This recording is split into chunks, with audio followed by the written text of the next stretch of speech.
Alright guys, welcome to Build a Nation Season 5. We have started off really well.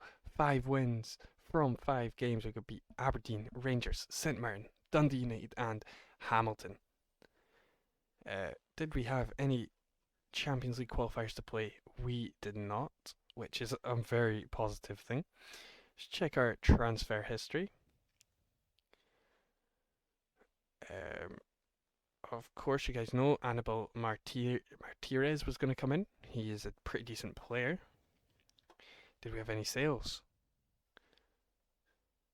We had £38.5 million of sales. We sold Diego Ramau, who came in on a free, and he went to Southampton for 5.5 million. Had no need for him.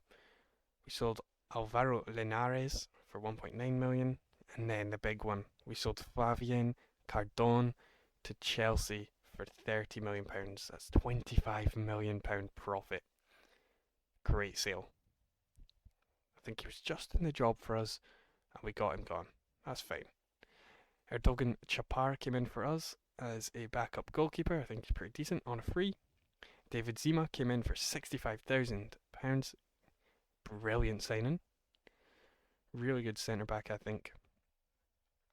He's got all the attributes you want, everything you need. Good player. Then we brought in Wilfred Single to be a right back because I thought Valde was leaving.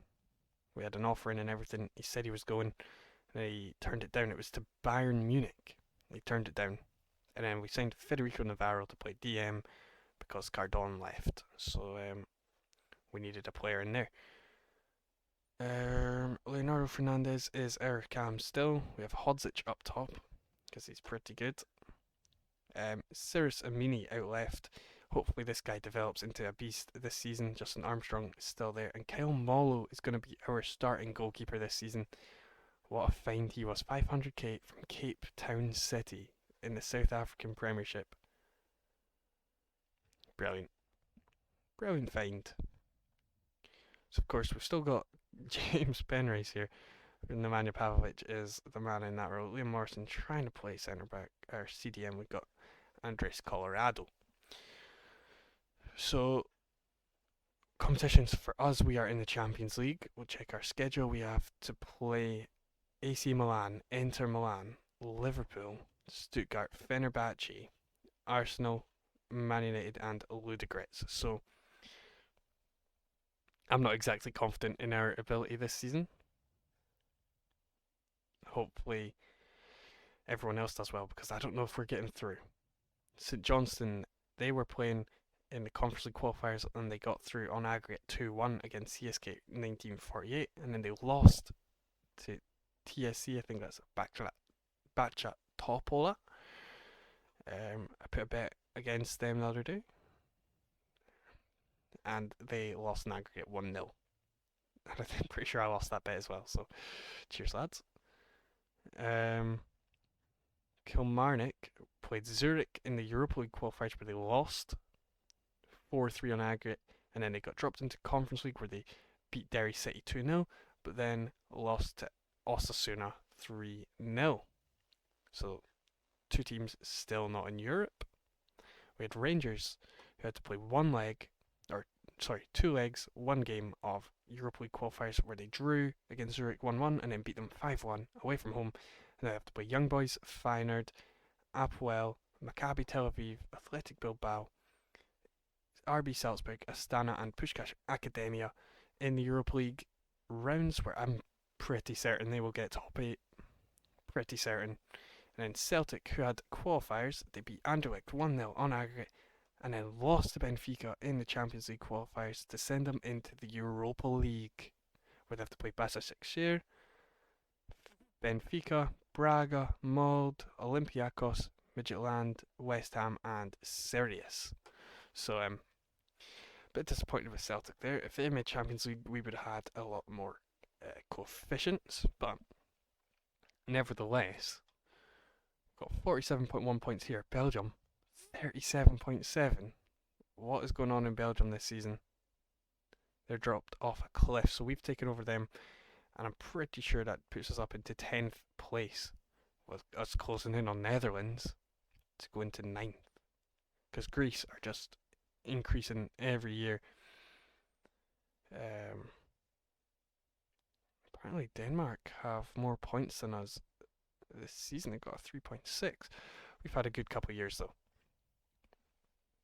So with that, I'm going to get into season 5 and I'll get to the end of it and I'll come back to you. See you then. Alright, season 5 ended with us getting 102 points. What a great season. Need to check last season. We only had 100. What's the most we've seen? 100. We've just beaten. So far in this save, we've got 102 points. We've won 33 games. That's a lot of games. And Celtic coming in second again. Rangers in third. So these three teams definitely going to qualify Europe again. Aberdeen, hopefully. We need someone else to qualify. And then Kilmarnock as well. Just one of them, please. Dunfermline go down and St Mirren in the playoffs. Let's check our team, how they did. We had Wilfred Single with 14 assists. I'd maybe look to sell him next season because we'd make a £10 million profit and we'd get rid of 61k wages. We had Cyrus Amini, who's now wanted by West Ham, as he had a great season. He got 12 and 12. And he is worth £20 million. That would just be phenomenal. We signed him for 1.3. Simon Valde wanted again. His value is decreased a lot. From what Bayern were offering, 20 million. He declined Bayern, and now he's rubbish. Leonardo Fernandez, maybe his last season with us. We'll see. But good season from all. Of course, it was just Rangers, Celtic, and us in European football this season, so let's check how they did. They managed to beat Young Boys 2-1, but lost to Feyenoord 3-1. Then they beat Apoel 2-0, Maccabi Tel Aviv 1-0, then drew with Bilbao, lost to Salzburg, beat Astana and beat Puskás Academia. We'll check in a second where that put them in the league. First we'll check Celtic, because they're in the same competition. Celtic drew with Basak Sehir, that's how you say it. And then they drew with Benfica as well, and then they drew with Braga, so 3 draws, and then they beat Molde, Olympiacos, Midtjylland, West Ham, and Sirius. So the Europa League phase looked like Celtic in 7th and Rangers in 9th. Rangers missing out by 1 goal difference for an automatic qualification. In the knockout playoff round, Rangers did beat Benfica 3-2 on aggregate, so that's very helpful for them to go to the round of 16, where Celtic beat Molde 2-1, but Rangers lose to Marseille 6-3 on aggregate. Quarterfinals, Celtic did lose to Newcastle 2-0 on aggregate, so that's not bad. They got points for a draw there. So that is how the Europa League went. Let's check our Champions League, where we got knocked out in the round of 16. It's pretty decent. In the league phase, we only just managed to stay in. We beat Arsenal 1-0, Fenerbahce 5-0, and Stuttgart 3-1. A draw against Ludogorets, and 4 losses, which were expected. I did think we were going to struggle a lot.